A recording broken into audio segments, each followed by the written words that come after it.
সকালকে শুভ সকাল জানাচ্ছি। আশা করি সবাই ভালো আছেন, আমরাও ভালোই আছি। তো আজ আপনাদের একটা সুন্দর জিনিস দেখাবো। এই যে দেখতে পাচ্ছেন ছোট্ট একটা মৌমাছি আমার এই ছোট্ট একটা বাগানে আসছে। মানে আমি তো কয়েকটা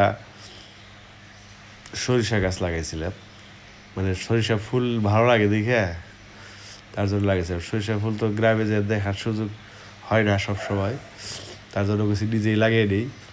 হয়েছে মোটামুটি, সরিষা হয়েছে, ফুলও ধরছে, সেখানে আবার মৌমাছিও আসছে। এটা একটা বিশাল প্রাপ্তি। আমার কাছে ভালো লাগতেছে, আপনার কাছে কেমন লাগবে জানি না।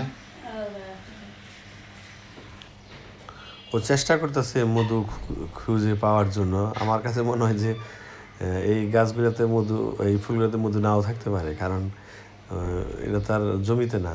এই দেখেন এখানে আবার আমার সরিষার চেয়েও ধরে ফেলছে, মানে সরিষাও হবে আশা করা যায়। ও খুঁজতেছে। দুই দিন ধরে দেখতেছি আমি মৌমাছি আসে, আসলে পাইব কিনা জানি না, তবে আসে। তো ফুল হলে অবশ্যই মধু কিছু না কিছু থাকার কথা। তবে সবগুলো ফুল এখনো ফুটে নেই, সবগুলো ফুল ফুটলে আপনাকে দেখাবো ভালো করে যদি ফুটে। ঠিক আছে।